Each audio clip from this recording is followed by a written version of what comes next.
Hello, welcome back. It's more monster lore. That's right, we're going to talk about some monster lore. We have a snake-like creature for today, and we're going to do a monster workshop where we actually make a monster. And I'm drawing from, as you may have guessed, a very familiar book, and we might be doing a little bit more in the future. I don't know, we'll see. I am going to be putting up a poll. I want you to feel free to take part in that poll if you want to. It's really going to help with regard to the monster workshop today. Grab some food, some drink. Make sure you have some dice. I would suggest some 6-sided dice, some 20-sided dice, percentile dice, because we're going to get you to actually be part of the process of making the monster for today once we get into that.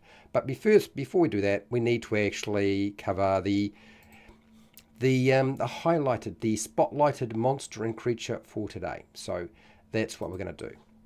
Okay, I hope you're ready. You got your food, your drink ready. You're ready to go, and I am almost ready to go too. Let's do this.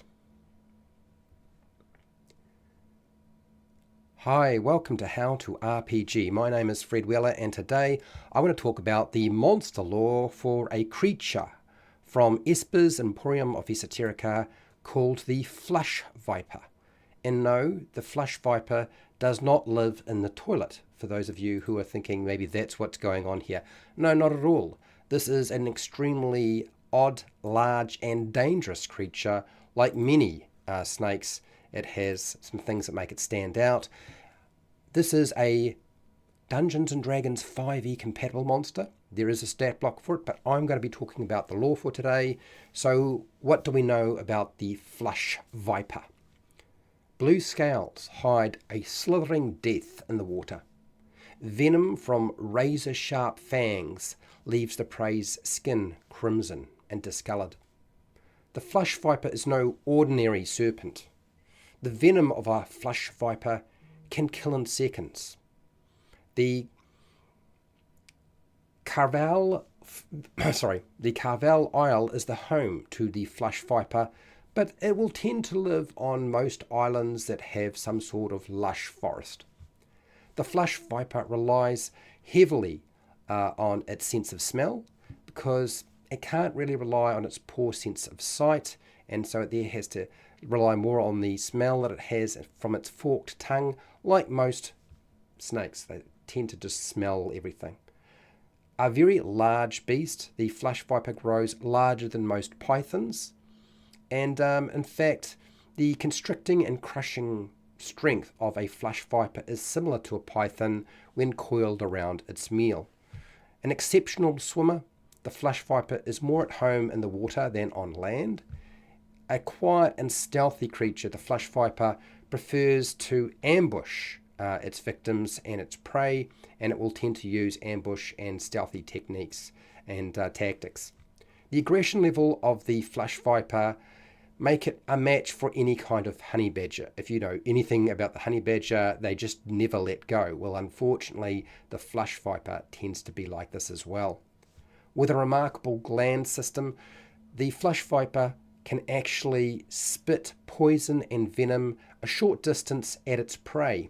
So you're not safe from it just because it hasn't bitten you. Unfortunately, it can still kill you from a distance. Now that is everything I have on the Flush Viper. I want to thank you for watching and listening today. I want to thank Esper the Bard for supporting me so I can keep running this, and I really do appreciate it. I want to thank all of my patrons, and hey, till next time, keep rolling those 20s.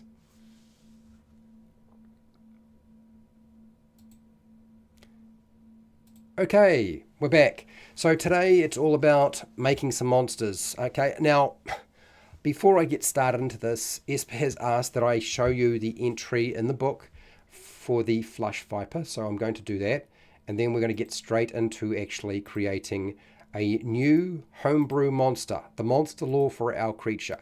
Now we go into a lot of detail, pardon me, we go into a lot of detail, as you may be aware. So when we do these sorts of things, I tend to lock down into the nitty-gritty of stuff. So that's my biggest focus, is not so much the stat block. We will be building the monster lore for our monster.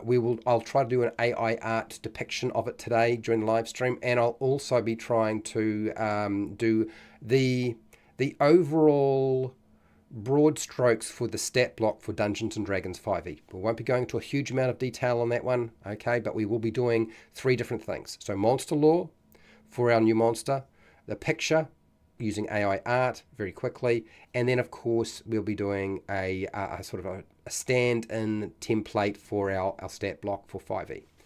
Okay, this is the Flush Viper. Now the Flush Viper is very much a python that is also an extremely deadly and dangerous snake like the viper. Most pythons are not highly poisonous, as you may be aware. I'm sure some of you are aware that most pythons are not particularly poisonous, but they are extremely strong and they are capable of eating a large prey. Like, they can consume things. They can draw out their jaw, they can extendable jaw, their body can actually expand out, so they can consume large things.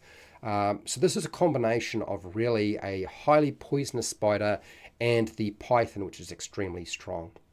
You'll notice it has a bite, does about 7 points on average of piercing damage, but it also does poison damage. And, I guess one of the things that I have always found is, if you're doing poison damage, why do you not have the poison condition? But I'm going to leave that for you to sort that out, okay? It has the venom spit, so it can actually launch its venom at you from a distance up to about 15 feet without being at a disadvantage. And it does quite a bit of damages too. I mean, it's like 17 points of poison damage on average. And of course, there's a constitution saving throw as well. And it can affect you in a number of different ways. It will affect your dexterity-based attacks, your saving throws, and your ability checks. So, yeah, make sure you have a cure for snake bites if you can, or snake poison, because remember, this thing can hurt you even at a distance. It's amphibious, so it breathes underwater, and it can breathe air as well. And it's listed as having blind sight. Now, the reason it has blind sight up to 10 feet is really to depict the fact that it's using its sense of smell rather than its eyes. It doesn't need to see something to be able to hunt it. It's using its sense of smell, which means it needs to be quite close. Therefore, it needs to lay in wait. This is the sort of creature that really waits for you to come by, and then things go bad. Really, that's the gist of it. So that is the Flush Viper for today. Now I have a template for our monster already sort of set up.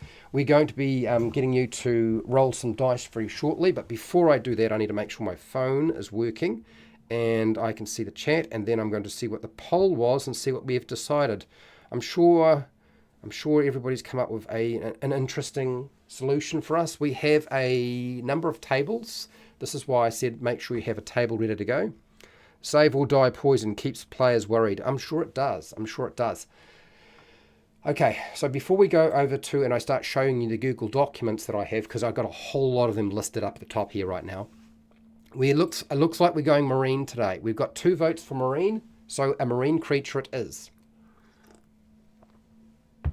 I like the idea of doing a bit of variety, and I don't think we've done a marine creature for a while, if not for ages. So that's awesome. I love that. Great news. So I'm going to leave that poll open, but we are starting on a marine creature. That'll be our go-to for today.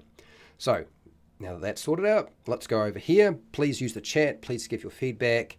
This is the template that I'm using. We'll be filling in all this information. I have another template for the stat block. We're going to have to work quite quickly. Time is essential. So going down and looking at the marine or water creatures or monsters, we're going to roll 3 times. We have to roll for the head, the body, and the limbs. Now, the limbs will tend to be tentacles and fins and stuff like that. So that's what we're dealing with today. So that's what we're going to roll for. Now, the table that we use for marine and water monsters, if I go down here, I'll be able to show you this one. Now, these are all only partially complete. You'll notice that they were incomplete. This only goes up to, I think, is it up to 100? I think it's up to 100. Yeah, so it goes up to 100. So you can roll percentile dice for this one. So hashtag. roll percentile dice for monster head, body, and limbs. Okay, so start rolling some dice. Now, if you don't have percentile dice, I would suggest just pick a number. You can still participate. Just pick a number between 1 and 100. It's a percentile dice, so it means that there's only 100 different options. I've tried very hard when I put this together to have creatures that have very different biology and physicality to them, so that whatever we roll up and we get is going to be interesting. This is very much, this approach is very much a AD&D or Advanced Dungeons and Dragons approach to making a monster or a creature. This is essentially the sort of thing that people would have done in the past, where they would just combine different animals together to make a new monster. And that's essentially what we're doing for the physicality. We're not doing that necessarily for the rest of it, okay? Because we're going to be covering other things. We're going to be covering things like, once we've got the body done, we're going to do our special abilities. I've got 100 different special abilities, 100 different monster traits. We've got 100 different monster motivations we're going to do as well. We've got monster origins to deal with, monster lairs to roll up, monster reproduction, which will be quite entertaining, I'm sure, monster food and diet, monster senses, there's a bunch of them. Environment, we're kind of going to establish as part of the lair anyway, but we'll see. Essentially, this is a marine creature, so we can just write in marine. And we'll come back to that. We might need a bit more information later on. We've got tables for monster communication, so there's different types of communication, even monster society or community, how that works, and then monster weaknesses, because it's always nice to have a monster, even if it's terrifying, if it's supposed to be terrifying, might not be, to have a weakness for that creature. So hopefully you're all rolling dice. Here we go. Fred Huber is here. We have Casey Sutherland. Casey Sutherland, thank you for being here. And you got a 4. Casey Sutherland, I am taking your number, okay? We're going to put yours down as the limb. So Fred Huber's rolled a 93, and he's also rolled a 37. Play along today. Play along. That's the way. Let's make something. So looking at number 93 for our head, we've got some sort of dinosaur here. It's going to be a little bit tricky. I can just see it now. Every time I have to put in a very specific description for something, the AI art just cannot deal with it, which is like to be expected. I'm not too worried about it. I'm sure AJ will figure it out if he decides it's worth drawing. That's another thing. If these monsters may well find their way to AJ Pickett's channel, depending on how good he thinks they are. So a helicorn corpion. I'm going to have to actually have a look at some of these things. It's going to be a bit hard otherwise. Pale Rider, hello, how are you? I got a 4 and Pale Rider got a 49. I'm going to switch out one of Fred Huber's one. I'm going to take number 4 for Sutherland. KC Sutherland, we're going to take yours. This is a shrimp-like creature, okay, with a hard body. So we're going to put this in here. We'll take that one out, and we'll take Pale Rider's number instead, and we'll see what we get. I'm going to put this through the AI in a second, people, and then the limbs are going to be 49. I may begin. Thank you. I appreciate the sign, that the indication that I may begin. And we have a mantis shrimp. So we've got something that's basically a shrimp. This creature is going to be very much a shrimp, isn't it? I feel like it's going to be very shrimpish. Okay, let's have a look and see what these various things kind of look like. And actually, I might just include, just in case. No, that'll be fine. That'll be fine. In the end, does it really matter? I don't know that it really does. So let's just have a look at what this looks like. This will help me describe it, because I'm going to use some AI software here in a second. We'll go to art, and we'll plug this in, but I want to see what the heck this kind of dinosaur thingy is. Give me a picture. Okay, it's a carnivorous, it's a massive carnivorous thing. It's basically got a crocodile head. That's going to be the easiest way to describe this is crocodile. Okay. So draw, I'll just put here monster. Okay. Let's go here, crocodile head. Why can't I see that? That's not right. Crocodile. Large. I think it's a large crocodile head. With, now, what do we want to do here? We want to make sure we get our next thing sorted out. This is, I very much feel like it's a shrimp body. So let's just check that, make sure that's correct. Isn't that the dinosaur that was in Jurassic Park that ate a T-Rex or a T-Rex-like creature? I can't remember. Oh, it's this thing. Okay, so this is odd. This is going to be a very odd combination, isn't it? I don't think the AI is going to be able to cope at all with a paste. It's going to be confused. And what sort of limbs? And let's see this. Our limbs are the mantis shrimp. So it actually is less shrimp-like in shape, I guess. It's kind of like an old dinosaur shrimp body, isn't it? Okay, and then the mantis shrimp here. So what we've got here, yeah. So it's got lots. It's got lots of little legs and limbs.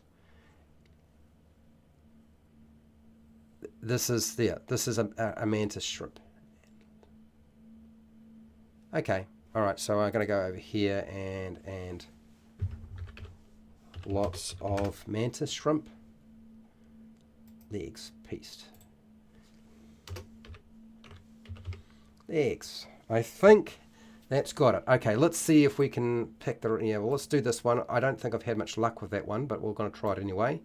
We're going to make that image there. That's fine. I'm going to pre-program these in and then generate them. We'll come back and check them a little bit later. So, prompt. It doesn't understand what that word is.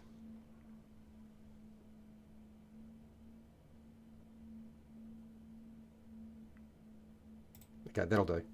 Hopefully that works out. I don't know if this is going to work. We'll try. So we'll generate that one. Next, don't forget about anime. Anime is not going to work. Anime is not going to work. Pixel art. I don't know, maybe pixel art. Not really hugely convinced by that, but let's do that anyway. Let's try the pixel art one. Painting and process. Next, style version XL. I don't know. We'll try it anyway.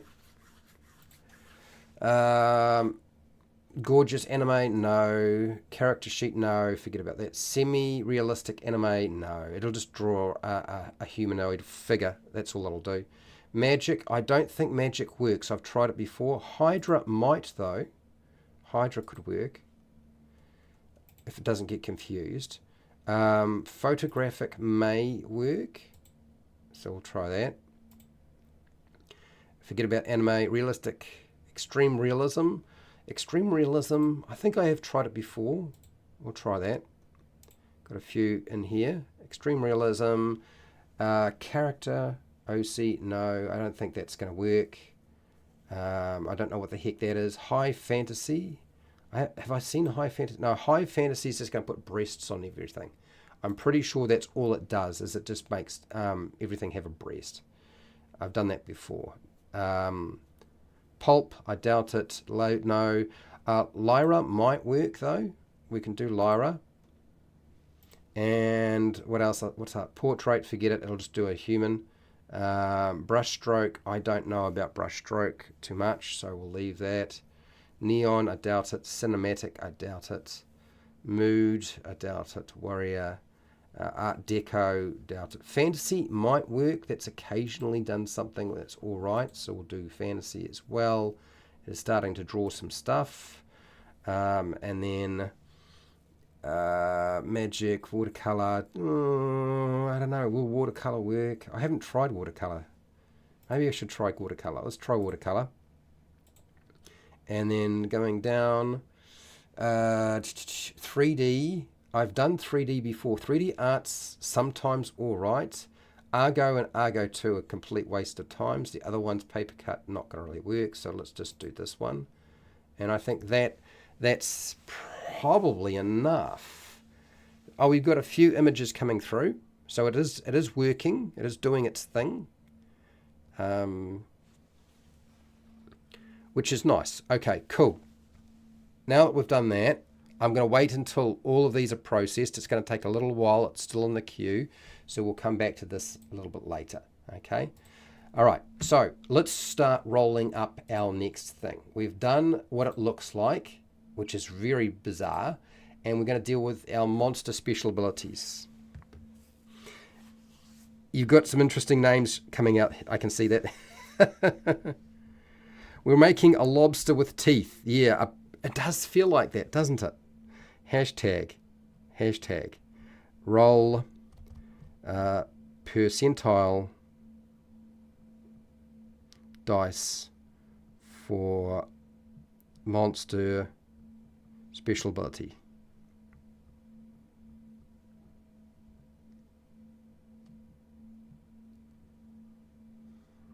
Abilities. Okay. Now, as I said before, if you don't have percentile dice, you don't need to have percentile dice. Pick a number between 1 and 100, and let's see what we get. Okay, so once you've got that, start spitting them out. I've got my table ready to go. I can cut and paste and drop the different features in. Sometimes we'll take things out if they don't work, but yes, we've got plenty to choose from. And I can see there's a couple of people who've put in some suggested names, I think, and I want to grab them. So I think I will, while I'm waiting for you to roll some dice. You get me for a second. Don't worry, we'll come back to the other screen. Okay, it's all right. And I want to grab this name here because we always have a naming process take place, and sometimes the names are good, and sometimes the names are a little strange, and I'm like, what am I supposed to do with that? But yeah, let's grab some of these, and I think we are pretty well set. We've got some numbers coming through, which is good. Even if somebody's already put in a number in, please feel free to chuck in your suggestions. Okay, roll some dice. Be a part of the process. It ain't that hard. It's you know, we'll all make it work out in the end. Okay, so let's have a little check about what you guys have been rolling. Kind of curious to see what we have.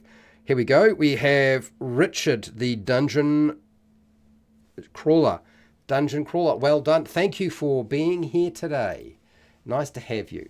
So let's grab Fred Huber's, Pale Riders, and Richard's. And if there's somebody else, great.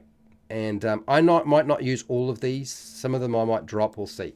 So 12 is blind. The creature pulses a bright light in order to temporarily blind its enemies. I don't know why this monster would do that, but it's interesting. It's definitely different. It's turning itself into a light bulb, a really bright light bulb, I guess, is a special ability to blind them, which is definitely odd, for sure. And then next one, Pale Rider got a 64, so let's see what 64 is. 64 is Portal. The creature is a dimensional traveler and moves through reality. I don't know that we'll necessarily go with a portal traveling monster today. Let's see what Richard has rolled up, though. Richard got a 72, so let's see what 72 turns out to be. 72 is Shrink. The creature can reduce its size to anything as small as a microbe. I like this feature. One, because we haven't used it before. This is Monster 17, so we haven't used this feature before, and this is one of the reasons why I like it. There's nothing here that's highly offensive in terms of an attacking ability for the monster. So if somebody wanted to roll something else up again, we could consider putting that in. I'm going to decide whether we keep all of the 3 later.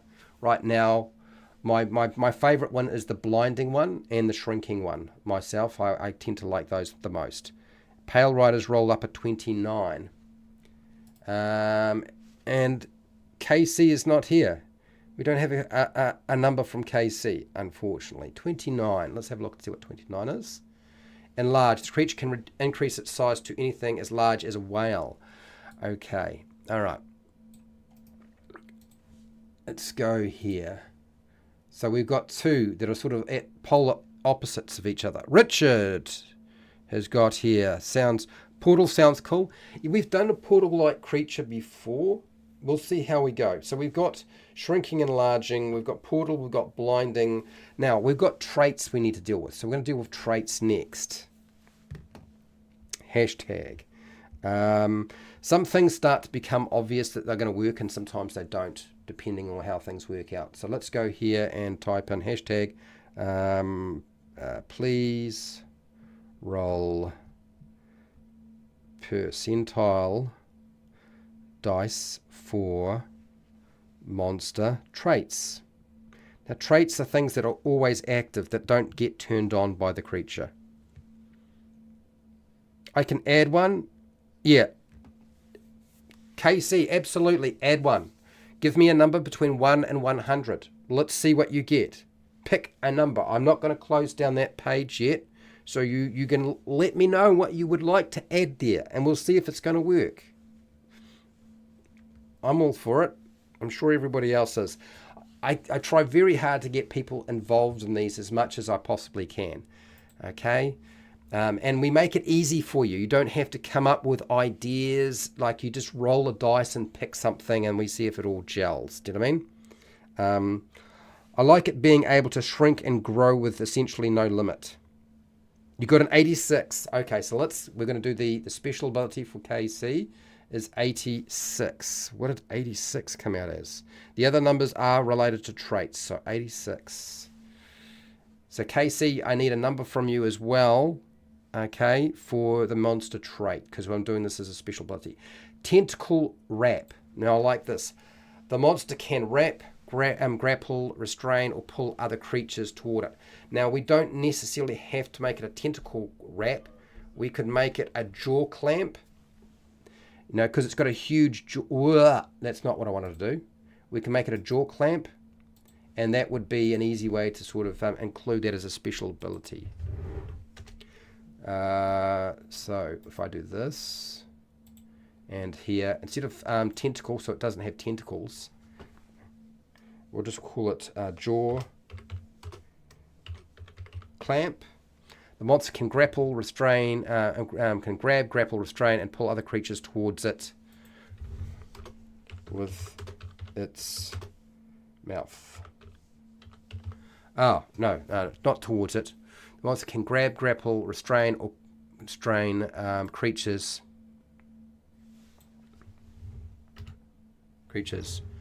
with its mouth. There we go. So, it's got a powerful jaw, and we'll just make it a jaw clamp. Wonderful. Awesome. So Richard has rolled up for traits. Pale Rider has. Let's see what we get. We've done our monster special abilities, and let's do our traits. First was Pale Rider with an 88. Let's see what 88 gives us.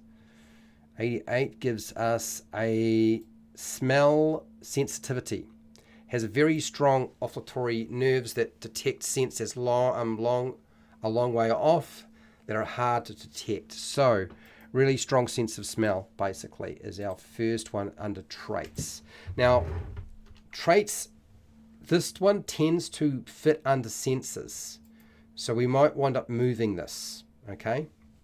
Because it is a sense that we're dealing with here in many respects. So it might wind up being here in the traits section, but also in the senses, which means I'll just transfer it over. Okay, next. So Pale Rider gave me one. And then Fred Huber got me a 69. What does 69 give us? 69. Prehensile tail probably won't work because it doesn't really have a tail as such.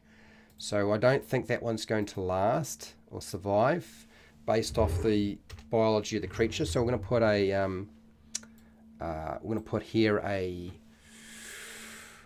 like a highlight that it might not work based off the biology of our creature. This tends to happen when we're doing this, is like there's certain things that will work and mesh and sometimes they don't. Richard's got me a 17. You're throwing in a 46 from me. Good. Give it 2 tentacles. We could, but I'm not going to worry about that. We can use its jaw for clamping and grasping. Do you know what I mean? There's no need to add more appendages to the thing. So 17. Let's see what 17 is, Richard. 17. This is odd. This is barotrauma resistance, capable of deep sea living, cold, high pressure, dark. Perfect. Perfect. How is it that that was so perfect as an option? It's like it was made. It's like the dice knew exactly what you needed to have there. That's what we wanted, for sure. Nice one. Throw in 46 from me. Okay, KC. Let's see what 46 is. Okay, 46. Dun, dun, dun, dun, dun, dun, dun. Hover. The creature can hover in the air and perform minor flight over short distances. It's a marine creature that also has flight. Oh dear. Maybe we should give it like a flying fish effect. Do you know how flying fish can sort of leap short distances? I reckon we should do that. I think we get rid of the prehensile tail, and but I like keeping this first one. Actually, the smell sensitivity is good. I just need to put it in a different place. Let's make this, instead of hover, make it jump. Jump. The creature can jump. Can jump short distances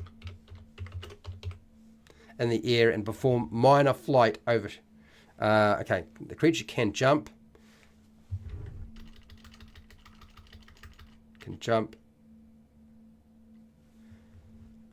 Jump. Let's say here, jump out of the water and perform minor flight over short distances. Holy Toledo. Terrifying. Lucky roll. No, but it works. Sometimes the luck of the roll is just perfect. And I think that does work a lot. I think we get rid of this one. And I think those all combined actually make a nice combination. I like that a lot. And then blinding. Blinding is an odd one, isn't it? I almost feel like now that we've got the jumping thing or the hovering thing, now the portal thing starts to feel like it maybe makes a lot more sense.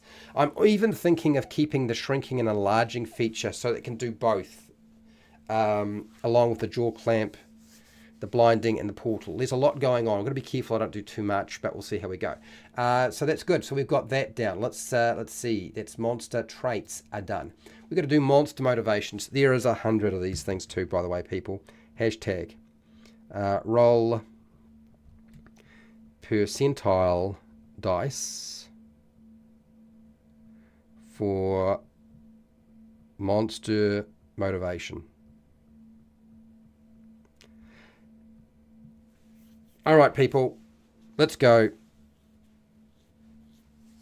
3 monster flight, 3 rounds at a time. I won't even worry about the distancing right now. It's something for later on. So there are 100 monster motivations. Monster motivations are really important. As I'm sure you're all aware, monster motivation is what helps make the story. When you know what the monster wants, what its endeavors are, why it operates the way it does, that makes all the difference. Now, I think we've established that this creature is probably more bestial than it is, high functioning, but I would also say that this creature is still potentially maybe a monstrosity. I almost feel like it's not necessarily a beast or an animal. It's entering the verge of the monstrosity, and the monstrosity can do all sorts of things. Cool. We've got 2 rolls so far. Richard's got his in, and we're just got to wait for KC. So Fred Huber has rolled up 3. Aggressive. The monster only knows how to interact with violence. Okay, so that could be something we put into there. Let's put that in. And paste that. For those of you who are wondering where the heck do I get these tables from, we made them here on this channel, and they're all on Patreon. Okay. Pale Rider's got 100. What's number 100? I'm kind of curious. Let's see what we got for number 100.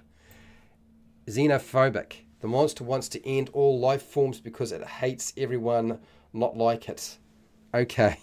All right. Xenophobic. Okay, so that's that one. And then Richard has rolled a 64. Let's see what your 64 gives us. And I like that it's bestial. That ain't enough monsters that can talk. Oh, right, and we've got a number from you as well, which is awesome. Okay, so let's do 64 and then we'll do 32. 64.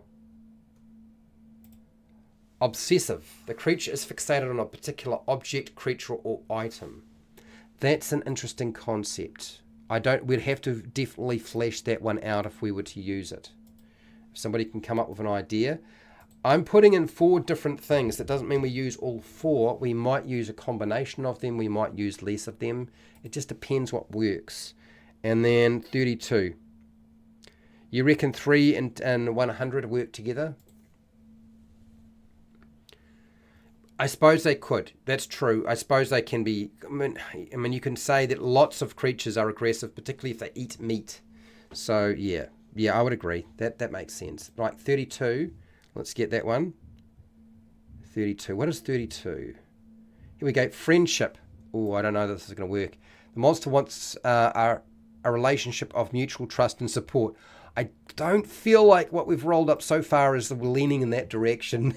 But it's all right, because we can always come back to that one. Obsessive. Fixated on a particular object or item. Obsession. We can probably fold into xenophobic. I don't know about this.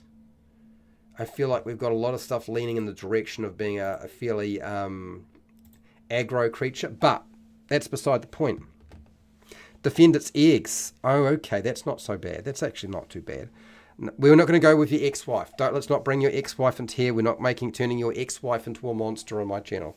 Okay, Richard. Defensive of its eggs. I think that's a good idea. Honestly, I think we definitely want to consider that as a... That almost establishes now that when we get to reproduction, we're going to have to use it. It's going to have to be egg laying, doesn't it? If we make that a factor, which I'm all for, then we kind of establish that it's a kind of creature that is going to be an egg layer. But maybe it's not an egg layer. I don't know.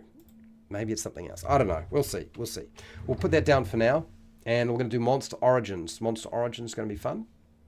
Let me just jump back over to here, and we're going to do Monster Origins. Let me type this in first. Friendship. Yes, I know. Maybe it's going to be friends with something that we just don't know about. Please roll percentile dice for now. No, it's not percentile dice for Origins. Sorry about that. Forget about the percentile dice. Origins is actually a D20. Please roll a D20.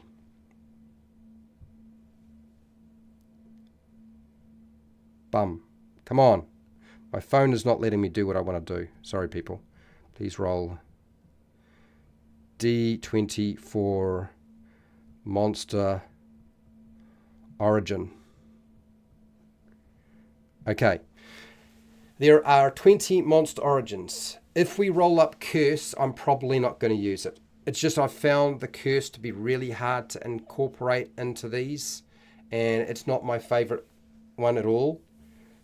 Richard, thank you for the $10 super chat.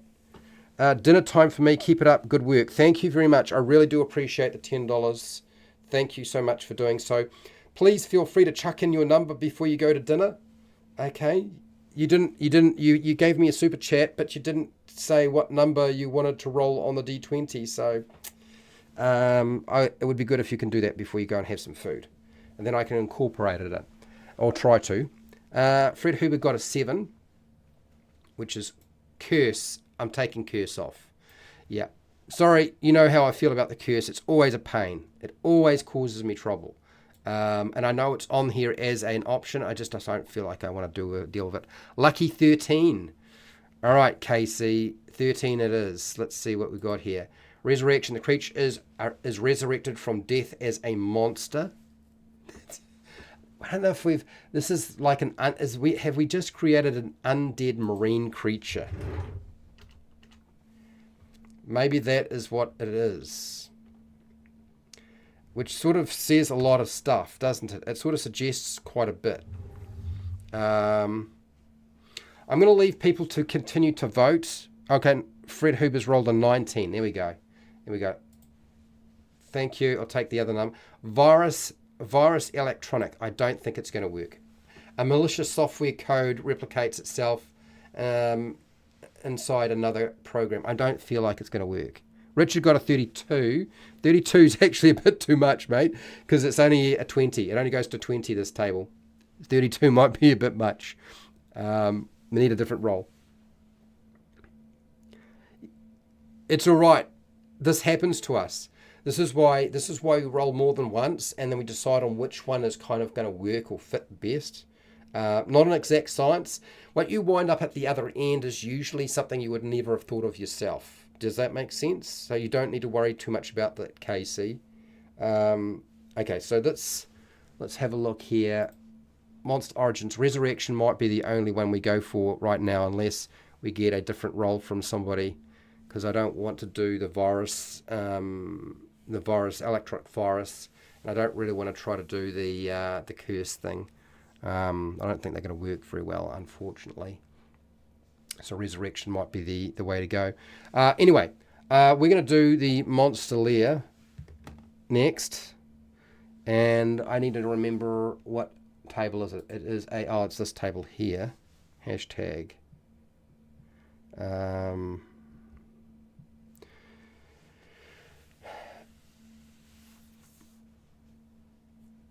So roll a d20. So you can roll a d20 because it's a table of 1 to 26. So roll a d20, or you can roll a d20 plus a d6 for monster lair. This is going to be interesting. 9. Yeah, pick one that makes sense. We might wind up having to do that. Let's see what 9 comes up with. Unless Richard gives us a number. I think he's already gone. 32. No, what are we going here? Origins, 32. Well, he rolled a 32, and this doesn't go up to 32. Nightmare. The creature's nightmare takes the form of... could be just a nightmare. Could be a nightmare creature. I'll put this into here, and this. Resurrection, there. Sometimes we combine a couple of these, and we wind up getting a really whack monster, for sure. Abyssal Deep Cavern. He's going to just... Yep, so he's giving me... So instead of rolling on it, we do this too sometimes, somebody will just come up with an idea. This is what I think the monster should be around, or working around. 9. Immortal. A being that is immortal, lives too long and becomes a bitter, twisted monster. You know, I think we can tie immortal to the resurrection and the nightmare. I actually think we can use all three in a really weird way. 16 on the lair. Good one. Awesome. Let's do the lair next. We're going to get rid of origins. And we're now on to our lair. I'm going to take down Fred Huber's idea. I'm just going to write it in, but you've rolled 16. 16 is a mansion. So what we might do, if it's underwater and it's a mansion, we'll make it an underwater ruin. So it would have to be a submerged building of some kind. Maybe it used to be a mansion or a house of some kind, but it's now underwater. That's its lair. That's where it hangs out. So nothing wrong with that. Let's do that. And we can add in Fred Huber's. We can put it in an abyssal deep cavern underwater and a ruined mansion. Dun dun dun. These things happen sometimes. You get a combination of things and it just will, hopefully it'll works out. Let's see how we're doing for rolls, people. I don't see Pale Rider in here putting in his 2 cents and rolling some dice today. I'm assuming you're busy, mate. If you're busy, this I totally understand.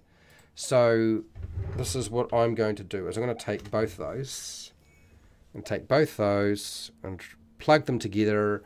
And since I've kind of got a rough idea of what I would do with the 2 of those together, we're going to do that now, and then we'll do the next one. So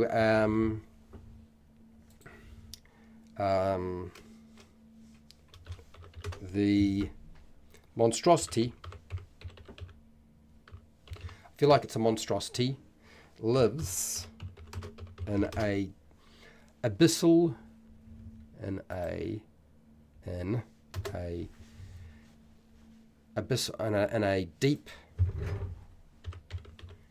deep underwater abyssal cavern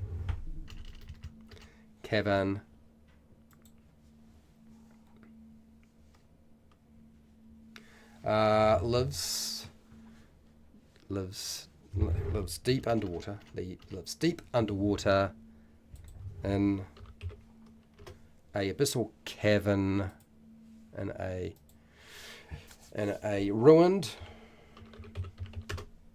mansion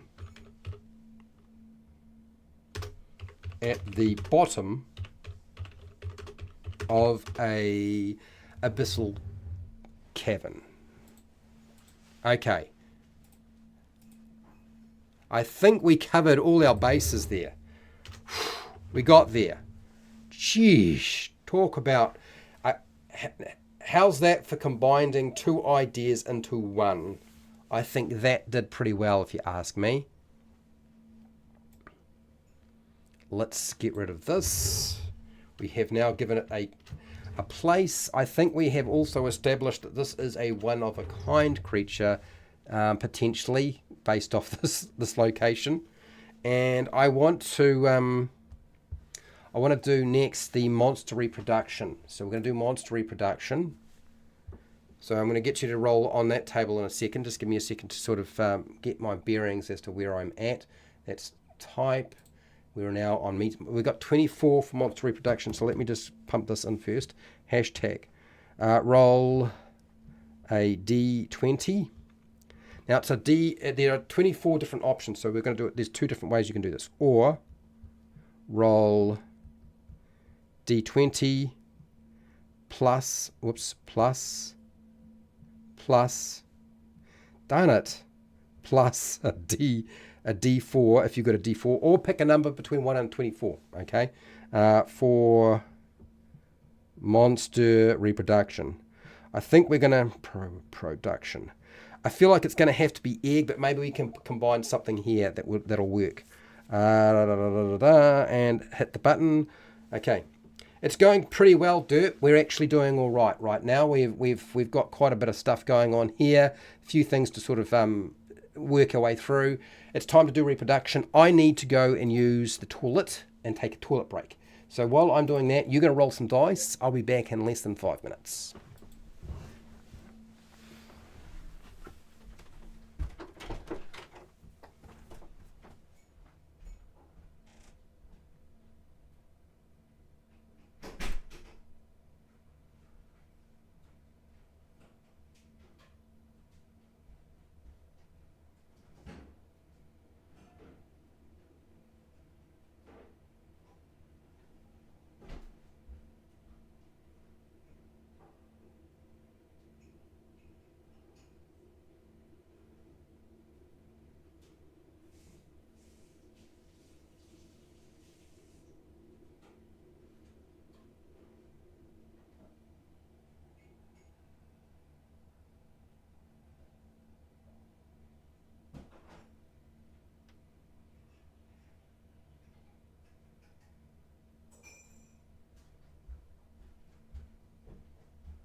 Oh, here we go.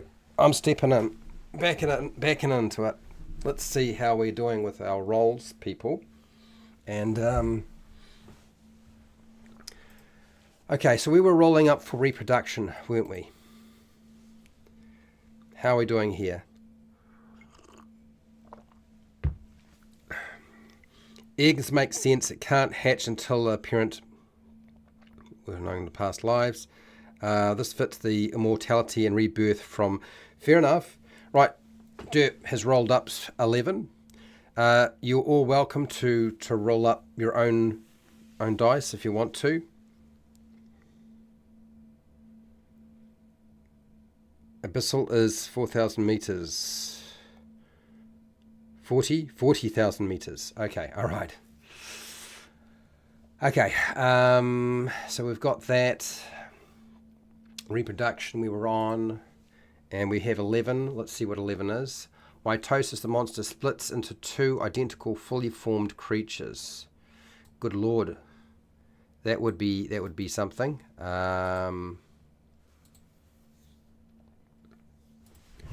Mitosis.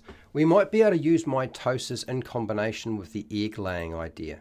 I have an idea for that, for those of you who are interested.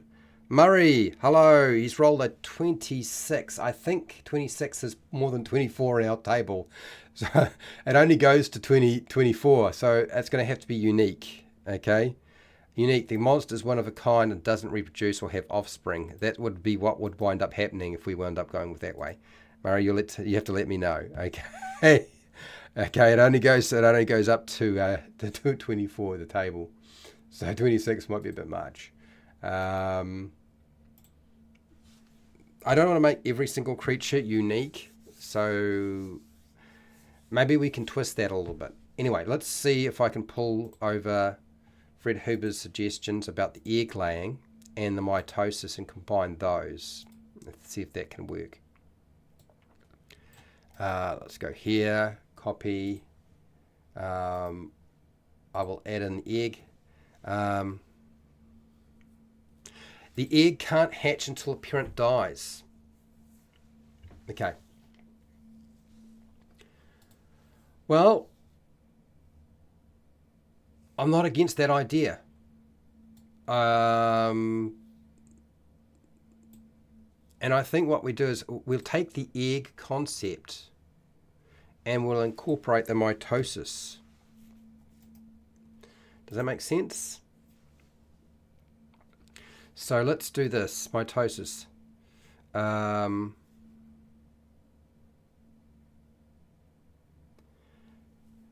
monsters.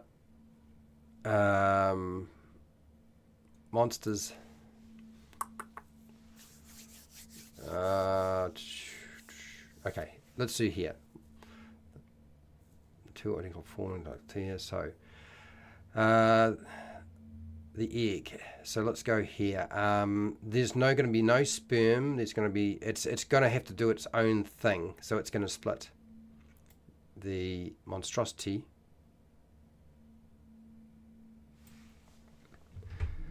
Yeah, the monstrosity splits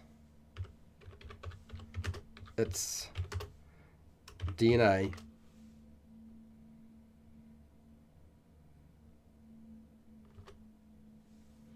and forms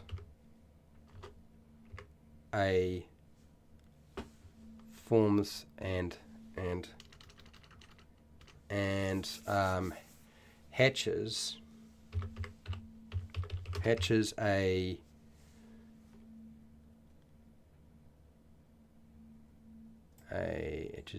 identically fully formed creature. Okay, here we go. So the monster splits its DNA and DNA, creating a identical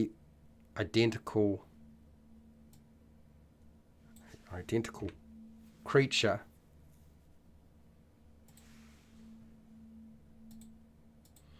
creature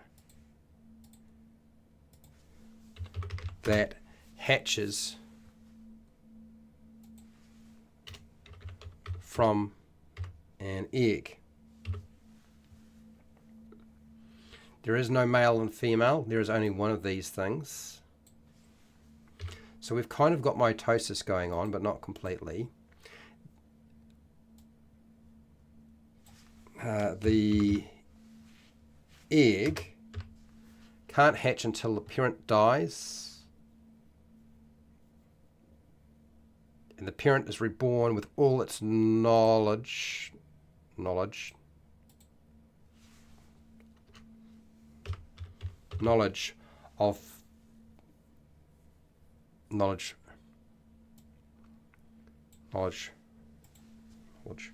from its past lives. Can't hatch until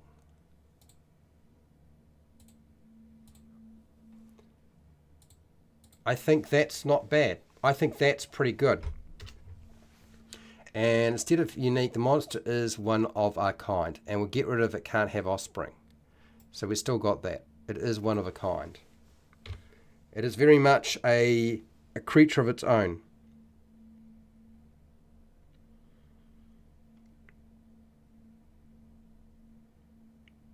Eggs always have twins. I suppose we could do that. But I think this works. I think that's fine. I think there's enough going on here.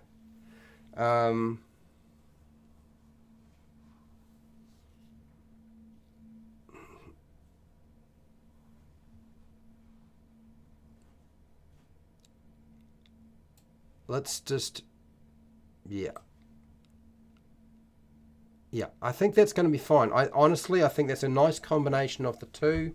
We've got the splitting of DNA, which is kind of what mitosis is, but it's an egg, and it's fully formed, and so yeah. So I think that'll be fine. I think honestly, the way that it's written is all right. I don't think there's anything wrong with it. I think that all works pretty seamlessly together. So let's not worry too much about it. I think we just leave it as is. She's all good. Do you know what I mean? Okay, we're going to deal with food and diet next. Dun dun dun. So food and diet after a reproduction. And food and diet is 40 different things. So hashtag. And sorry people, I haven't been showing you what I've been doing. You've been seeing my head, so I apologize for that. We're back to the monster stuff, okay? So I've done some rewriting. It looks like this now, okay? We've got it produces an egg. That egg doesn't actually hatch until the parent dies, so it's very much tied and connected to the original monster. Hashtag. We're going to do food. So roll 2d20. 2d20 for monster diet. Let's see what we get. So he's rolled a 32. Okay. 32 is our first roll. Let's see what 32 gives us. 32 is recycler. The monster feeds on recycled food only. Will that work? Recycled food might well be somebody else's food. Let's get real. I almost feel like it's going to be a scavenger. It more sounds like we're going to head in the scavenger. KC's rolled us a 30. Nice. So let's see what 30 is. Oxygen. The creature inhales oxygen as a food source. That's very different, isn't it? I think that's quite cool, actually. Maybe it can have two food sources. I actually like the idea of it has two food sources. The monstrosity has requires two food sources.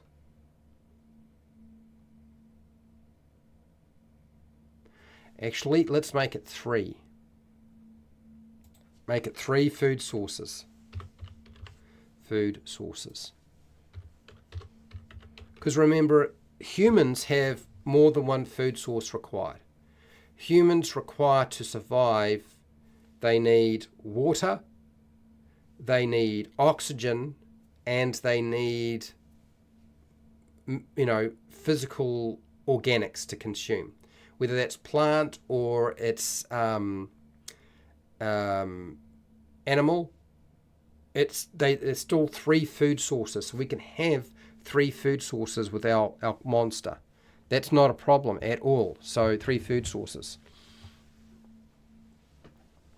So we need somebody to roll again, because we need another one. Unless I'm just going to put down it's meat. Is it going to just be it's meat? So we're getting close to senses. So I'm going to go back here, and we had a sensitive smell. I'm going to take this and put this into our senses. So cut that out of there. I'm going to leave these traits here where they are. I'm going to move this down here, put this into the senses. We're going to roll for senses in a second. Recycled food, it's good for the environment and good for you. Okay. And okay for you, exactly. We'll do senses in a second. We have a table for that. But I need you to roll for more dietary stuff. Either that or throw in a suggestion, because I think we're going to give it 3 food sources. Okay. Oxygen.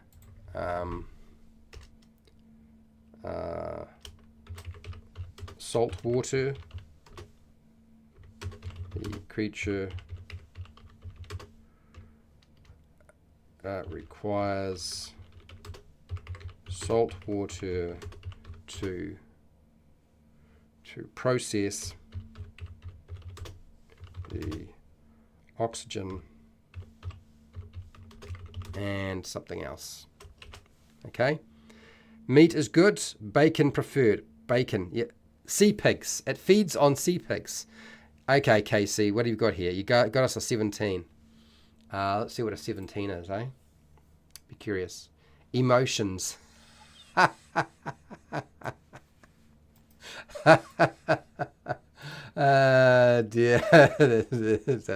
That's a good one. Dear. Let's put this here. So, recycler. Recycler, scavenger. We'll just call a scavenger. I think do we have a scavenger already?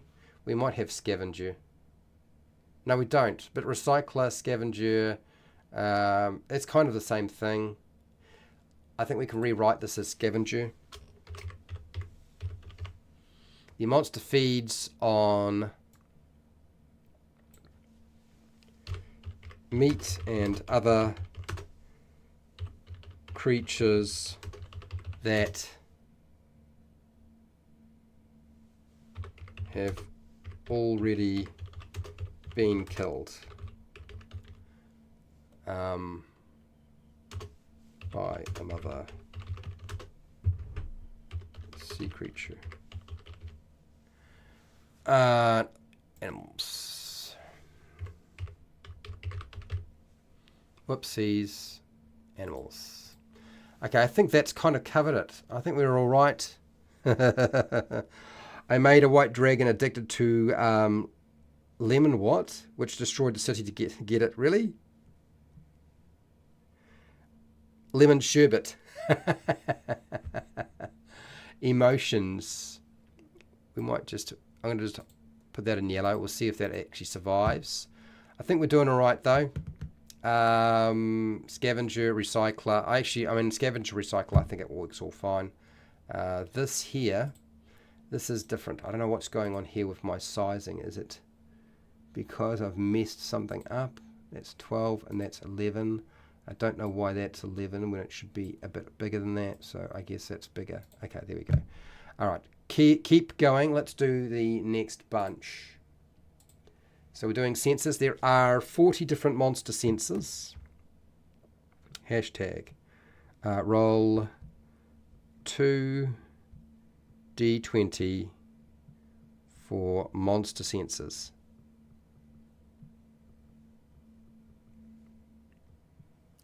Bum bum bum. Here we go. See what you get. If you can't roll dice, you can just pick a number between 1 and 40. I'm sure it'll work out in the end. We've got all sorts of crazy things here. So, yeah, fire away, mate. Fire away. Let's see what you get. Now, going back to here, I'm fine with that. I'm fine with that. Nightmare, Monster Origin.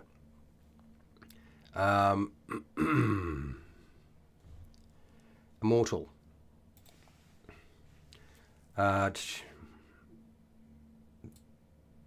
The kind of like the monstrosity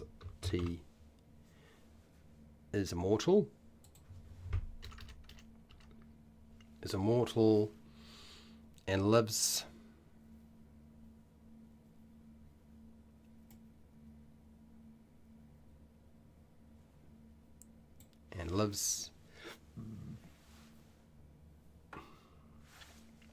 a long life before dying and resurrecting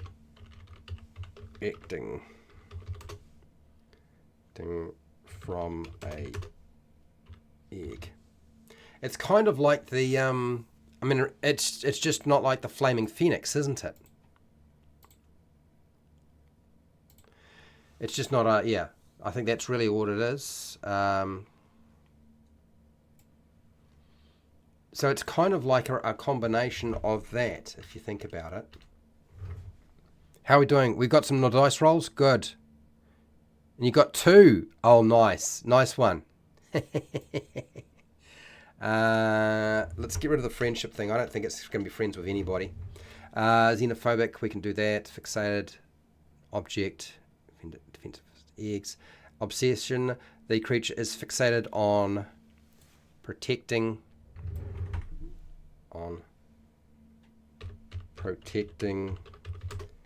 its egg. There we go. Okay. And let's go down to senses and see what we get, because you guys have been rolling on these. So 35 and 2 for senses. Let's have a look. 35. Vibration. The monster feels vibrational movement in solid matter, liquid, or air. I think what we're going to do is we're going to make it vibration through water or liquid. I think that's its main way of sensing things. That would make it really interesting. I think far more interesting than it probably should be, I guess. But anyway, here we go. Monster feels vibration or movement in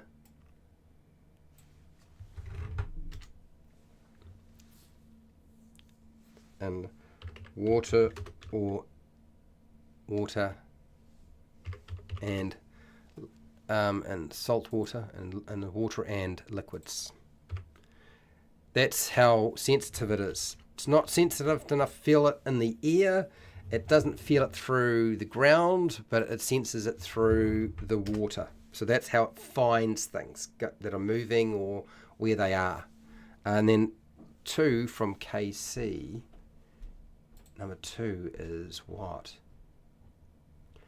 2 is blood scent. The monster can detect and track another animal through the scent of their blood. It's like a shark. And I think that's a good combination. I think that's probably enough. I don't think we need to do anything else. It fits in really nicely to KC with the smell and sensitivity, which has very strong olfactory nerves that detect scents at a long way off and that are hard to detect. So I think that kind of feeds into that really well. Cut. So it's not really using its eyes that much. It's using its sense of smell and vibration in the water. It almost feels like vibration in the water almost feels like vibration along a web for a spider. Do you know what I mean?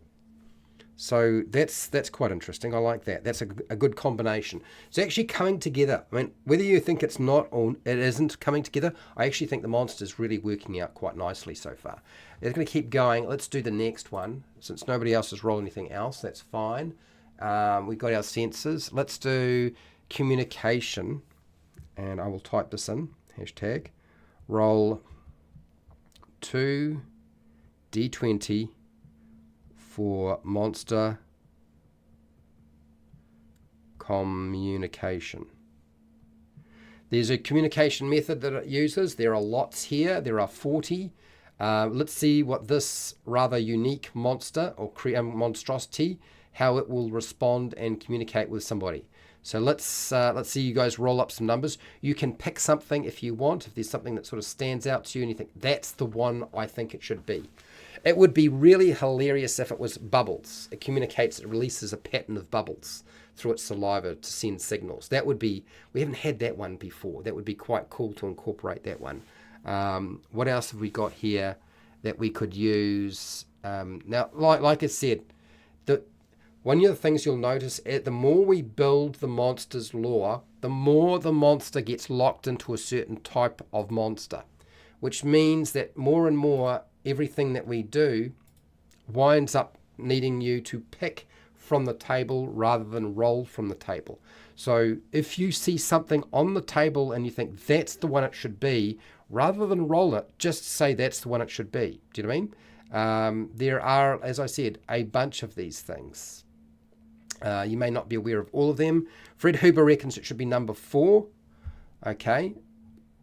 Number 4 would be bioluminescence. The monster uses biochemical emission of light in different patterns to communicate. I think that's actually pretty good. As a style of communication, that's not bad. Because we've also got that special ability where it can sort of do the fart bubbles. Yeah, but I think your bioluminescence one is quite good because it has that special ability where it can sort of glow really brightly. So that kind of works. That kind of feeds into the fact that, you know, it's obviously able to give off light. I would imagine that that's part of the reason why this creature would probably be a little difficult to hide. It's such a large creature. It probably wouldn't be able to hunt. It's having to eat something that somebody else has killed. So while they're feeding on it, it would go and hunt that down and either eat the carrion that's been eaten by something else, or it's going to eat the creature while it's trying to eat something else. Like, you know, that's probably where we're going with this. And if it's got bioluminescence, it's probably giving off a lot of light, which means that although many things that are deep underwater, even though they have bioluminescence, they don't have very good sight. Unless there's a good reason for it. I don't know. There's a lot of things to go around with this. We could go either way. I still think that the light one's pretty good, if you ask me. Did anybody want to roll on that table? And then we'll see if we get anything else. Otherwise, I'm going to move on. I don't want to stay too long in one place if I can help it. Bubbles. We can do bubbles if we want, or we can do bioluminescence. We've got to just decide on which one it's going to be, or just roll some dice. I can change size, yeah, and I suppose that's true. You can change size from big or large. That sort of changes things a lot, for sure. Absolutely, I agree. You're quite right. That makes sense.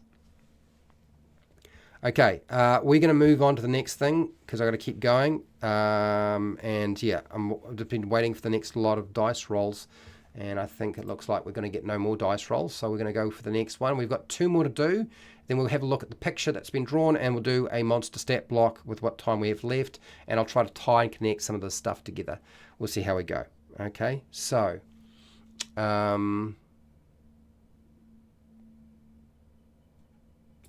monster societies. There are 24 different potential monster societies that we're working with. It is not too late to get your number in for monster communication if you want to change it, if you don't like the ones that came up. If you like them, just leave it. That's fine. Roll a d20 or roll a d20 plus a d4 for monster. Well, actually, this is a bit silly, isn't it? It makes no sense because it would not have a monster society. If it's one of a kind and it reproduces itself, it doesn't really have one. So forget about that. We'll do a different roll. We'll do the monster weakness. The monster society won't make any sense. Roll a roll percentile dice for monster weakness.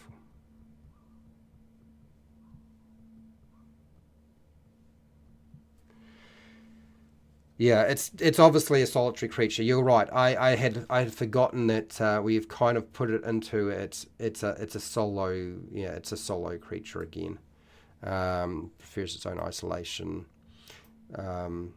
So yeah, we'll just put that in there, and we'll deal with our monster weakness instead. Monster weakness is always fun. When you make something really, really powerful, you want to give it a weakness as well. And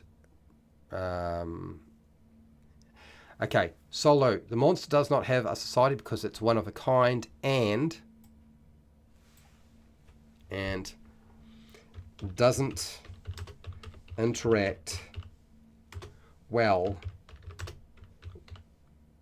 with other creatures, so is isolated. Okay, we've got that sorted. 99. What is 99? So monster societies, we can get rid of this. Communication we have established, it looks like. It's going to be one of the other two things, so that's cool. And you got 99. What is 99? Water dissolving. The monster shrinks and corrodes when in contact with water. Not going to work. I think that's one weakness that would not make sense. Not for our marine creature. So we need to have another dice roll for that. Come on, people. Fred Huber doesn't have to be the only one who picks a number between 1 and 100. You can roll your percentile dice if you've got them. Otherwise, pick a number. It doesn't matter. But we definitely won't be able to use 99. That's not going to work at all.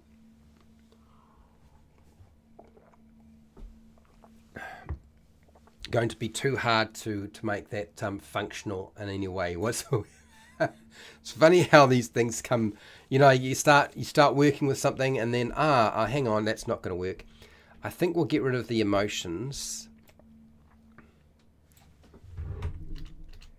And okay, so salt water. The creature requires salt water to process the oxygen and meat that feeds its body.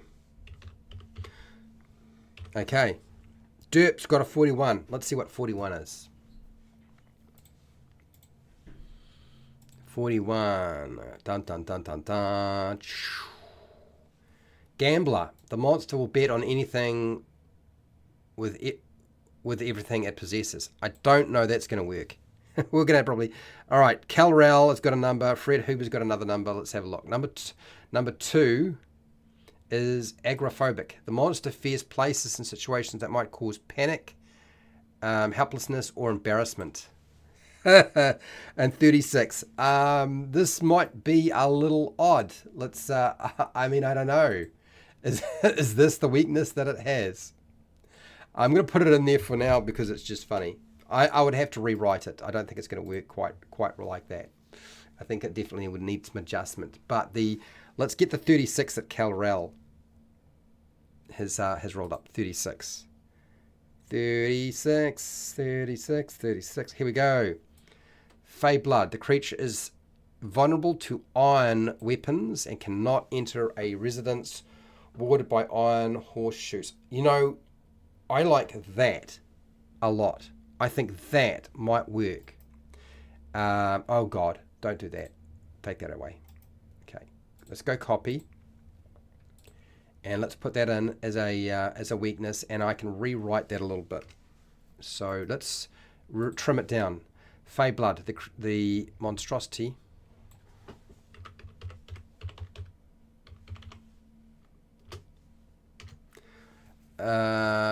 Is vulnerable to iron weapons. That's it. Let's just say it's vulnerable to iron weapons. That means pretty much all weapons that are made of iron are probably going to be to iron and iron weapons.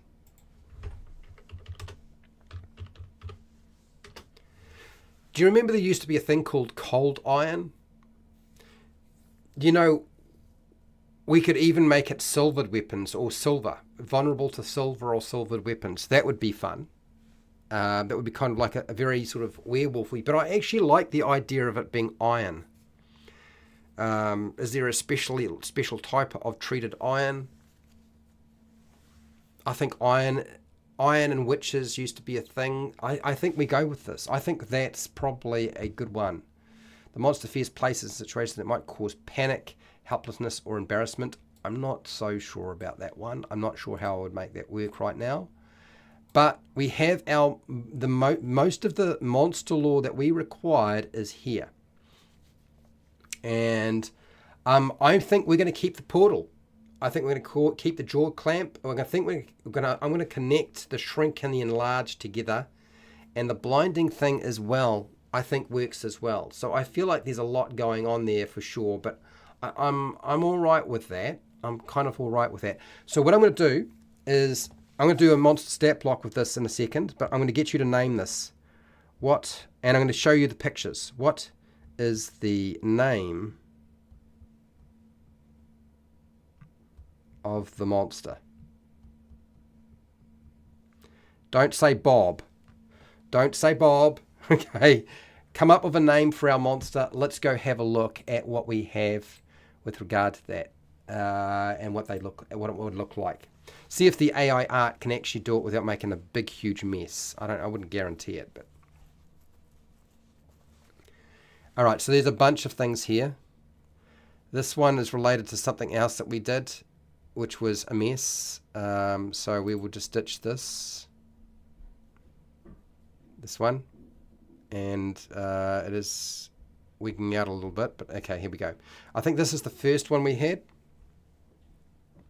The Vishralis. Okay, cool. Keep putting your names forward. That just looks like a crocodile.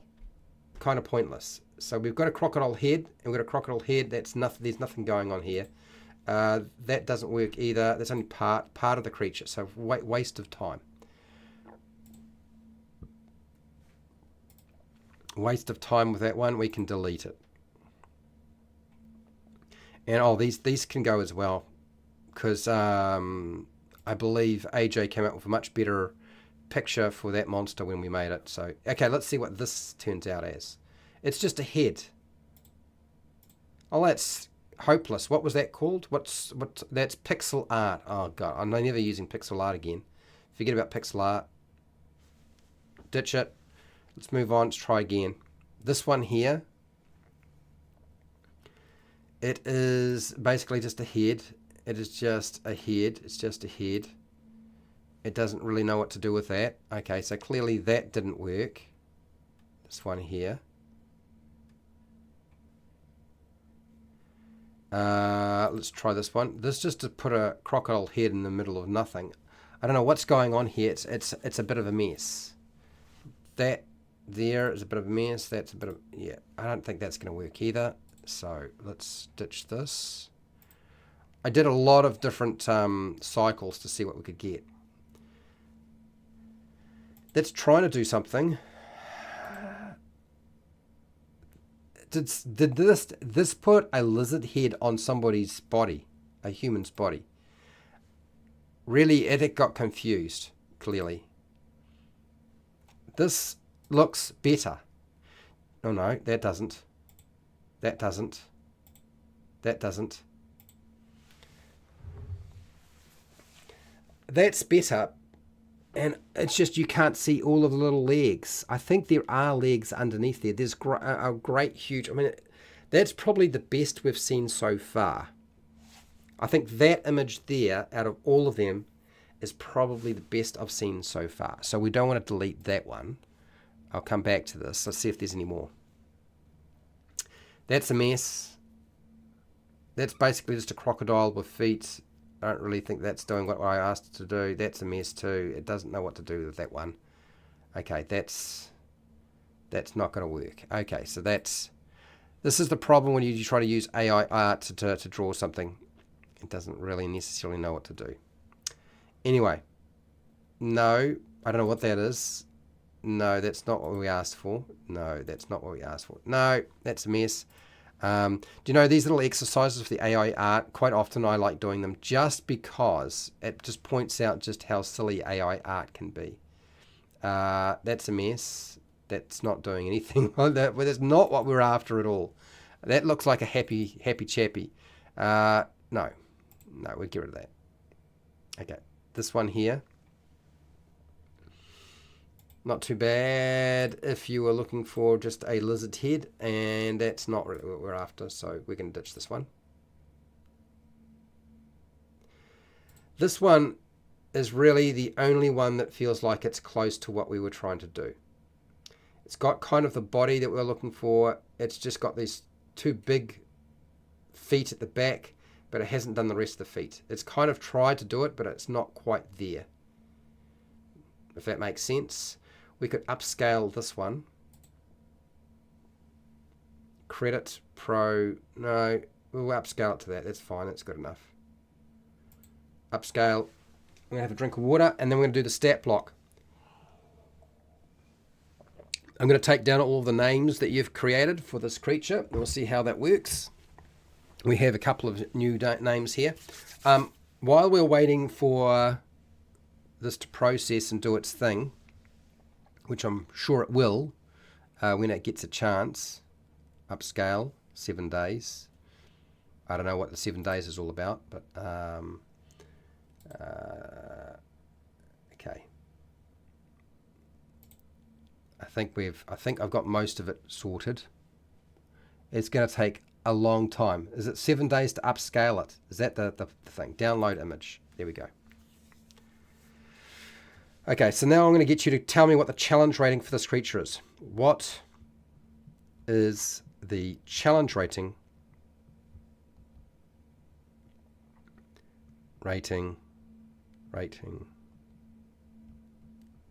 for the monster? We also need to determine how big is this monster. What is the challenge rating for the monster? How large is this monster is going to be another thing to consider. Okay. So I've got a picture downloaded. That's fine. That's good. We're good. We'll get out of this if I can. Sweet. I can close that down in a second. And we're going to go over to here and going to increase the size of this. We're going to do the stat block in a second. I need a name that's close enough to what we're after. So I will fill in some rough details on this. For those of you who are wondering how this all works, this is where we do the stat block, okay? But we're in a challenge rating, we'll do that. I'm going to pull down all the monster names, so you put up with my face for a second while I do that.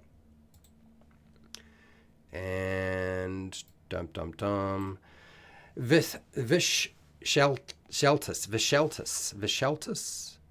These Calrel Visheltus. I will add that to our list of potential names.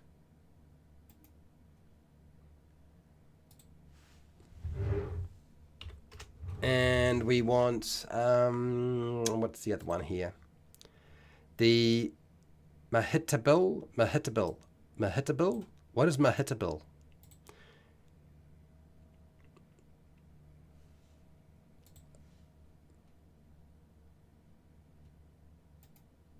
Mahitabil.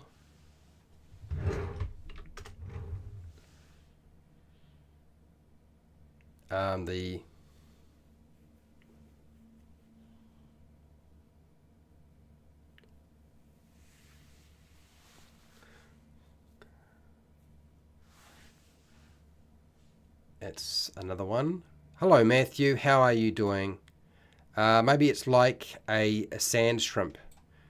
Well, we've kind of established what it is. We know what this creature is. We're just naming it, and we're determining how strong or big this creature is, and then we'll go from there. Okay. So challenge rating. So Fred Huber's gone with, let's make it challenge rating 13. Pale Rider said, let's make it challenge rating 8, and you want to call it the Croco Shrimp. Huge. I have no problems with it being huge. My hit table. Oh, my hit table. I get it. Aha. Ha, ha, ha. Now I see what you're doing there. Well, let's take a number between 8 and 13. Maybe that's where we need to sit it. Sit this creature kind of in there. And the Croco Shrimp. You know, I have no problems with the Croco Shrimp for now.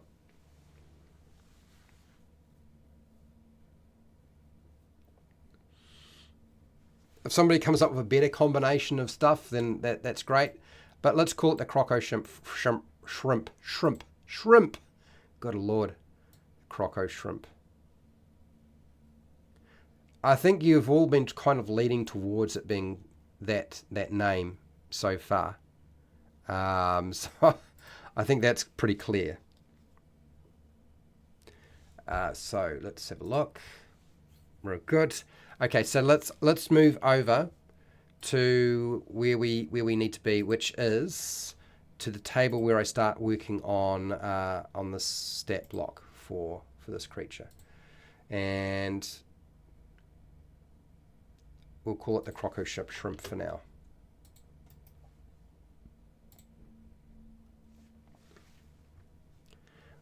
Croco Shrimp.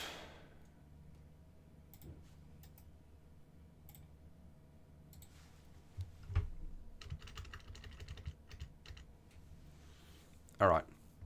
So let's make it say 8. Let's make it say a 10. Challenge rating 10. Maybe that's the way to go. Here we go. Here's our stat block. This is where we start doing some maths. So every time we do mathematics for monsters and we're making some sort of stat block for a monster, it is always extremely wise to make sure that we don't deviate too much from whatever the challenge rating we've set. Okay, challenge rating in 5e is notoriously poor. It is not a good measure of a monster, but you have to have some consistency across your monster, and that's really the only thing that's hugely important.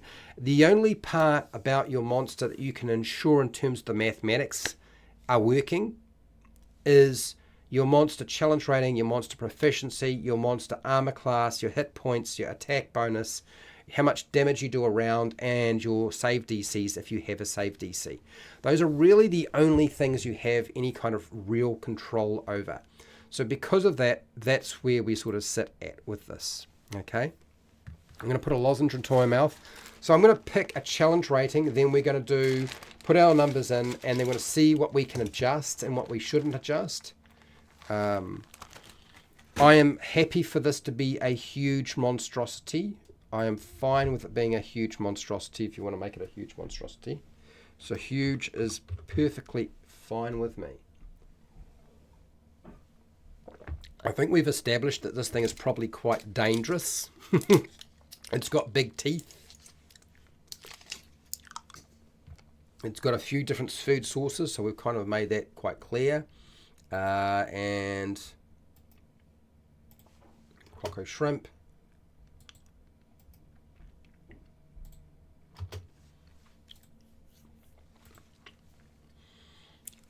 And now let's see what our DC is going to be. DC. So we're going to go 10. Fried Croco Shrimp is a favourite of Storm Giants. It probably is. You're probably right. So challenge rating 10. I'll take my glasses off so I can actually see what I'm doing here. So a challenge rating of 10. Our proficiency bonus would normally be for challenge rating 10. It's going to be sitting in the +4 range, roughly. That's usually, I mean, if you think challenge rating 10, it's kind of like the same as a player character.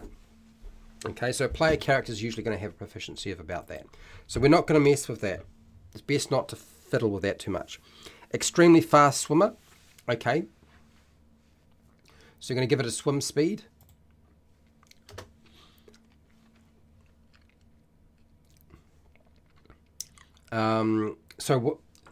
If it's going to have a swim speed, what's its speed? How fast does this thing swim? 40 feet? Is that what we're thinking? 40 feet is our swim speed? Has swim by. Oh, good Lord. Swim by.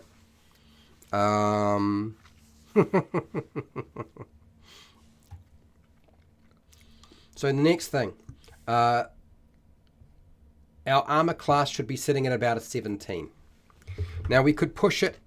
Our 17 could be pushed higher or lower, but I would only ever do that by 1 point. So are we happy with an armor class of 17, or would we prefer a 16, or would we prefer an 18? That's one of the things. It can't walk. Oh, you say you don't want to keep it, you don't want to allow it to get out of the water. So it doesn't have, it's just got a swim speed. I see what you're saying here.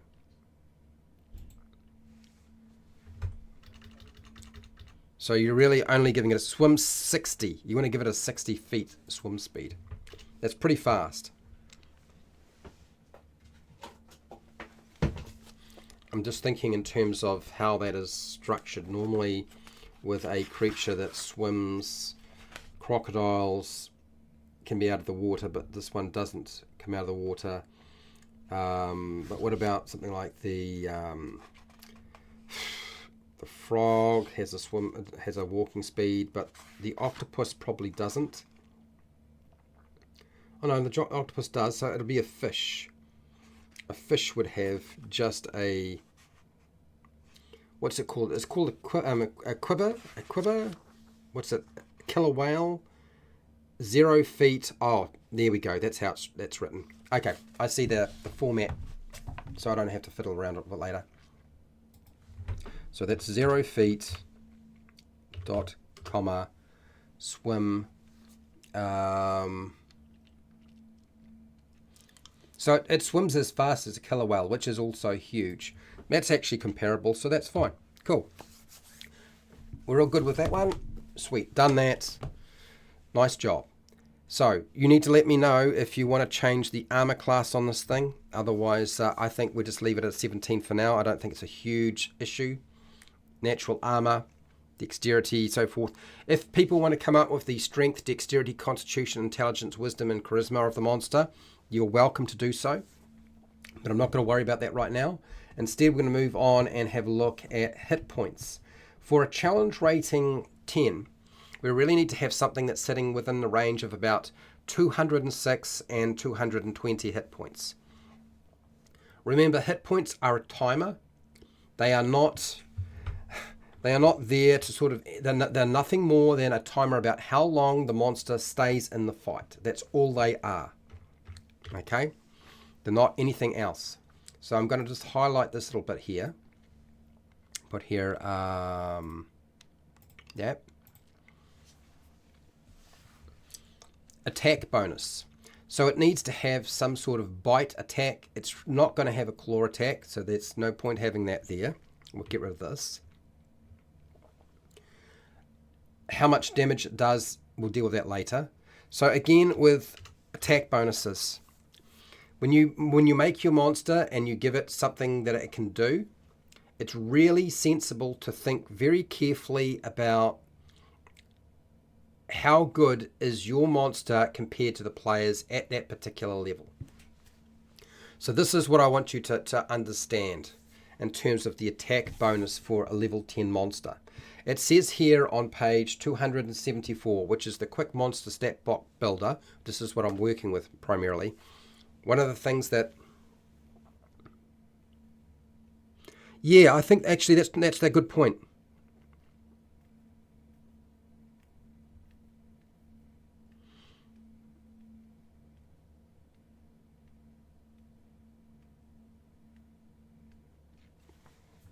Okay, so let's see here. Let's make that 10 feet because it can walk. It's got those little feet, so it makes sense. That's good, quite true. A jump distance. I don't think jump goes into the speed of a creature, does it? But we just need to add that it can jump as a part of its feature. I think if it were more shrimp-like, it would have about 8 attacks, beak, claw, tail swipes, 6 appendages that double as feet that terminates in a snap.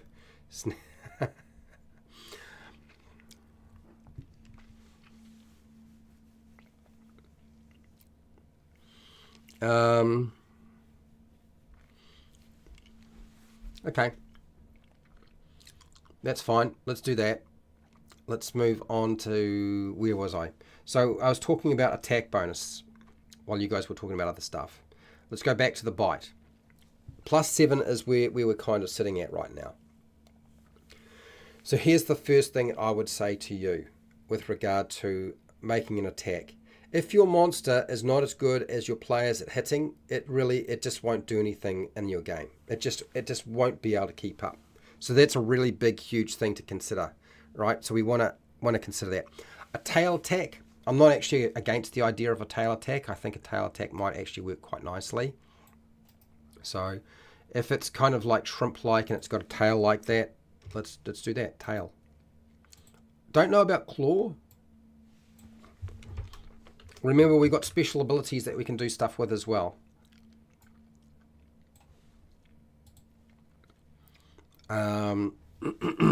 Sorry, we'll deal with that later. This would be bludgeoning.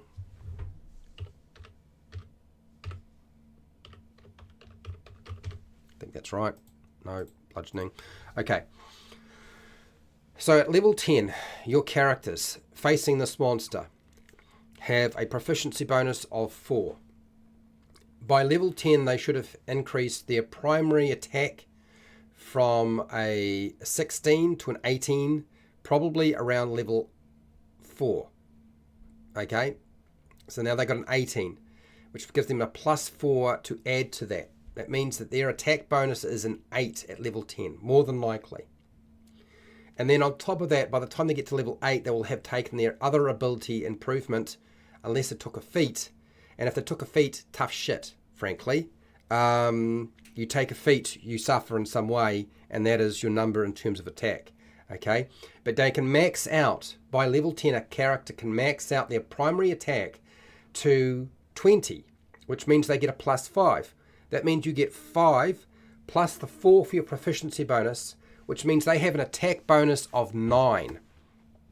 One of the problems with this table is it's a little bit out. Your monster should probably have an attack bonus of 9.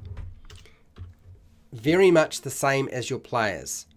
Otherwise, it's really not going to be much of a fight. Remember, monsters' armor class doesn't go up. Player characters do get their armor class going up because they wear armor, they buy better armor, they have magic armor. Monsters don't have magic armor normally. So I would not fiddle around with these numbers. I would definitely go with a +9 for your attack. Just the first thing that I would suggest to you. And then next, challenge rating 10, it says how much damage you should do per round. It says 63 to 68 points of damage per round. So however we break it up, we want to be doing at least that much damage, roughly. Okay?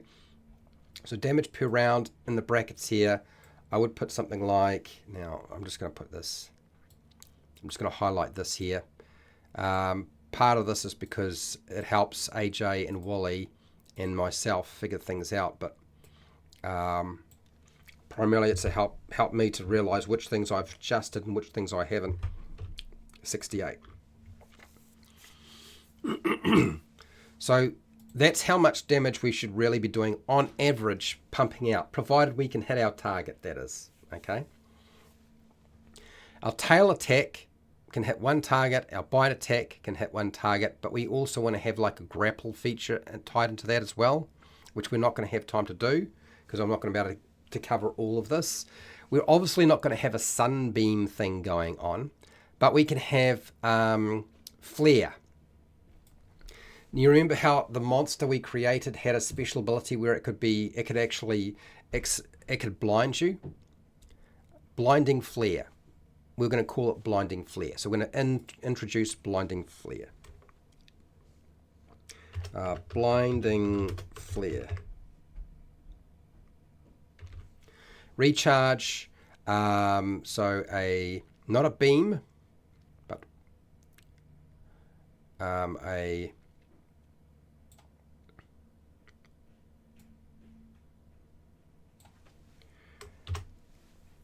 Now, I'm not really worrying about the feature and how it works and its distance and range and anything like that right now. I'm not worrying about that. I'm not going to make it a legendary creature necessarily unless you guys want to make it a legendary creature. We'd keep making quite a lot of those. What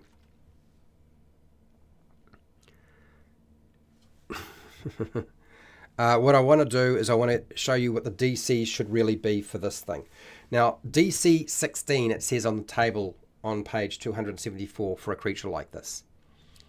So let's think really carefully, is DC 16 good enough for whatever this flare is that we're doing? And it's a constitution save, so getting blinded. What would your DC be if you were a player character playing at level 10? First things first. For a saving throw that you are performing, that you set yourself as a character, it's 8. And then you add your proficiency bonus, don't you? Which is going to be 4. So right now, at least a 12 is required. So 12. 8 plus proficiency bonus at level 10 comes to 12. Now we need to think about the other number in terms of our DC. Yeah, no, I agree. I have no problems with it being a legendary creature. It makes sense to me. I'm happy for it to be a legendary creature. It's a solo fighter. It doesn't fight with other things. It clearly wants to be on its own. That's all good. No problems. Now I want you to think at level 10, what is the modifier, the best modifier that a player can have? Because this is, remember, when they use their features, when players use their features, they're often using the strongest ability score and modifier that they have on their character. And at level 10, as I said, they're going to have bumped it up from a 16 probably to an 18 at level 4, and at level 8 it's probably going to be 20 and it'll be maxed out, which means they get a bonus of +5. So if we leave the monster at a DC 16 Constitution saving throw, that's actually quite a little, that's 1 point weaker than what the players can do, because their DC for everything else that they're doing is probably a 17. Okay, so we need to take that 12, 8 plus the 4 proficiency comes to 12, and then add 5, because at level 10, most of the players are going to have a modifier of at least +5. We want our monster to have a +5 as well, and you make it 17. It should be 1 point up. Yeah, exactly, Derp. A 17 or a 16, I would suggest lean more into the high end rather than the low end. It is very hard. Look, there's a jump from level 1 to 4. It's kind of about the same. Then level 5 upwards it's a huge jump when you go to 5. But there's another huge change in how characters work from level 10 upward. Do you know what I mean? So we kind of need to make sure we don't get too silly in terms of making them too easy. Otherwise, they just never come off. I would make it a 17. That would be my suggestion. So we've got most of the basic numbers. We need to go back through and we need to obviously change some of these attacks here. We need to give it some sort of special features and so forth and traits, which we'll of course do at some point, but not right now. But that's the basic gist of it. Now you might be thinking, okay, so what should we be doing in terms of how strong it is, what its stats are? For me, I would just make this a 20 or a 21. I would just go 21, and that would mean that we would have a +5 to this. That makes it easy in terms of its attack. Dex being, 10 is fine. Remember, whatever our armor class is, armor on it, it's armored already. Shrimp has kind of got natural armor already. Natural armor can be any number you like. Do you know what I mean? Yeah, no, Derp, I see what you're saying here. I always find that if you can change the numbers by about 1 point and not shift your challenge rating. If you change it by 2 points, you're kind of wasting your time, and you just forget about it and start with a different challenge rating if you're going to do that. You don't want to move things too much. Remember, the only thing you can control are the numbers, and that's really it. Con, how much con would a thing like this have? Like, think in terms of a crocodile or a giant crocodile or something like that. I mean, it might be comparable to a giant crocodile, for example, in terms of its con. But then again, remember, this thing is huge. And we've got a killer whale, and then we've got a giant crocodile. So a giant crocodile, in this case, is sitting at a 17. But it's huge. That's huge. So that 17 would be perfectly fine. And then we also have the killer whale, I believe. Killer whale is sitting at a con of 13. So let's just make it the giant crocodile and make it 17. It doesn't have to have a huge number. And then that will mean we have a +3 to here. Intelligence, it doesn't need to be super intelligent, but it doesn't need to be super dumb. Clearly there's something else going on here. So let's look in terms of, you know, if we're going to look at creatures that are similar in some way, maybe what we'll do is we'll push its wisdom to about a 12 and make that a +1. It doesn't have a lot of charisma. It's not a very charismatic creature necessarily, unless it's communicating in a way that sort of works for you. I don't know. Let's make it an 8. Make it an 8. And we'll give it a charisma of -1. Intelligence, I don't think it needs to be hugely intelligent. I actually think that it would be fine if we just made that 11 and give it an intelligence of 0 as a modifier. Okay, so it's clearly a very strong creature. It doesn't have a lot of dex, but it has a lot of natural armor, and we're pretty much there. I tend to max out my hit points when I'm running monsters, but that's the gist of how I would go about doing the basics for your monster. Everything else sort of gets dropped in later on. We don't have time to cover all of that. But yeah, I wanted to at least share the process of how I start the monster maths for a stat block. Okay. Your lifetime experience, that's actually not a bad point. You do make a point. Let's make it an 18. Let's not push it too high, but let's put it pretty high. Let's make it there. Okay. I don't really like making numbers on things, particularly if it's a challenge rating 10. I don't like to go pushing things into the 30s or the beyond the 20s if I can help it too much. So there we go. I think we've got a creature that's been around a long time. It's got some intelligence to it, and the croco shrimp is now our friend. No, it's not. It's definitely not your friend. Okay, it's definitely not your friend. Anyway, that's that. We're done for today. We'll be back next week, same day, same channel, same time to do another monster. And hopefully you join me to try and create something else just as crazy as this thing, or crazier, or maybe not quite so crazy and a little bit more, I don't know, what's the word? Realistic? Do we really want realistic in our Dungeons and Dragons games? I don't know. Do you?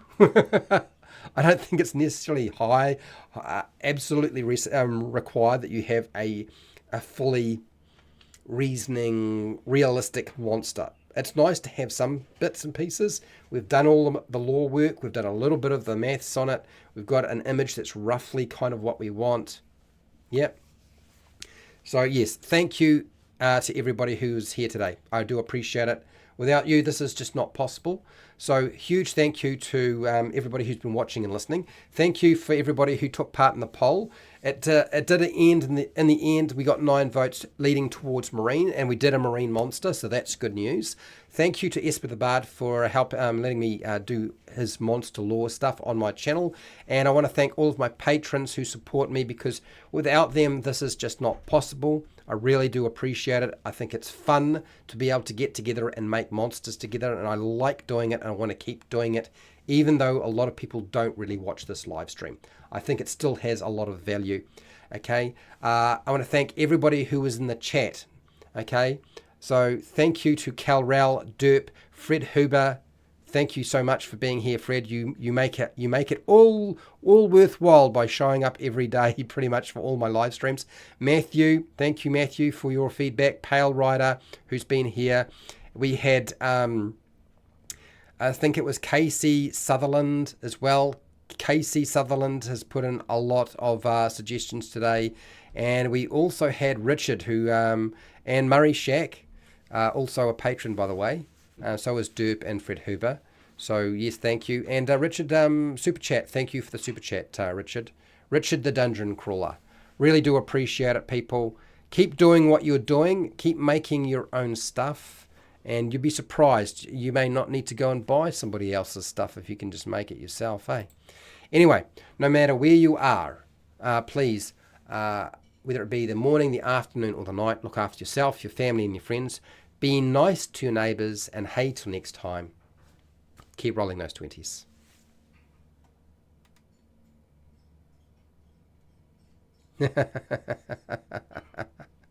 That's right, Derp. There are no humans on the table.